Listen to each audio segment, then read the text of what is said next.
صدق اللہ مولانا العظیم ان اللہ وملائکتہ یصلون علی النبی یا ایھا الذین آمنوا صلوا علیہ وسلموا تسلیما اللہم صل علی سیدنا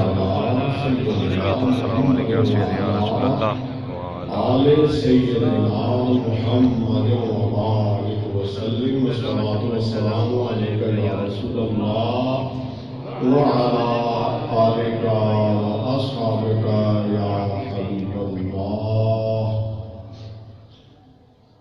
سامعین محترم مولانا حافظ حامد رسول صاحب کی دلچسپی اور ذوق و شوق اور آل محلہ کے محبت بھرے تعاون سے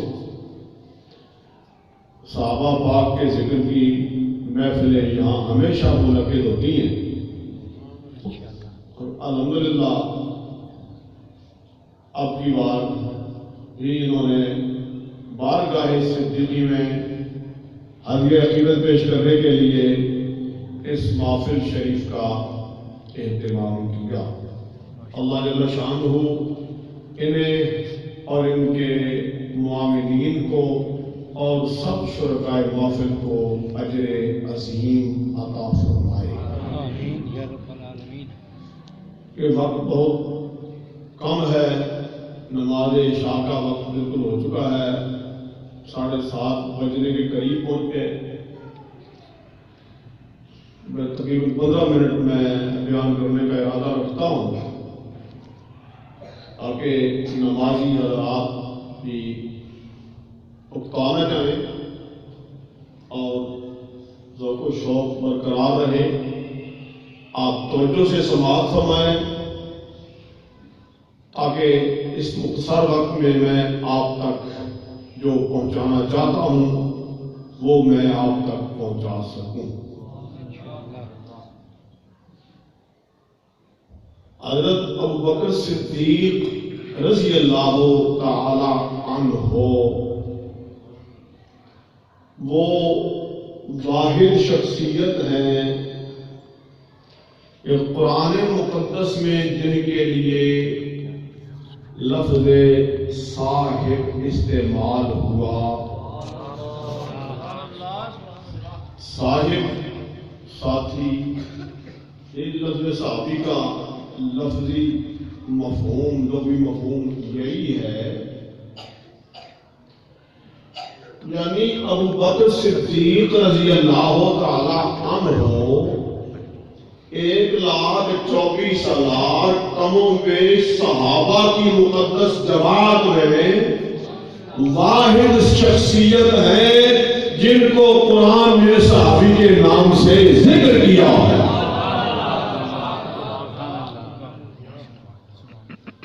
اور جس کی خدمت کو اللہ نے قرآن میں بیان فرما کر امر کر دیا ہے، اس کے ذکر کو اللہ تعالیٰ نے دوام عطا فرما دیا ہے۔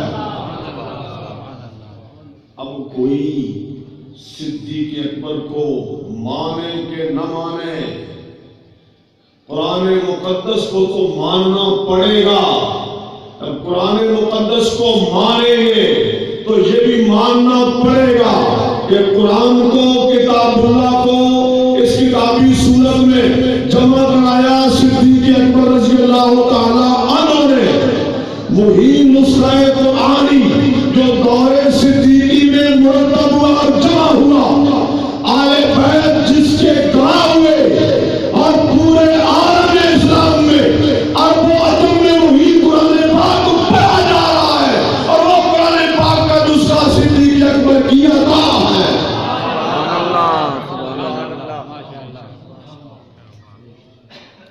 یہ صدیق اکبر رضی اللہ تعالیٰ عنہ نے قرآن کی خدمت کی ہے، اور یہ صدیق اکبر رضی اللہ تعالیٰ عنہ نے امت پر احسان کیا ہے، اور یہ یار غار نے ملت پر احسان کیا ہے کہ ملت کو ملت بنایا ہے، امت کو بکھرنے سے بچایا ہے، اور محمد مصطفیٰ کا طریقہ بدلنے سے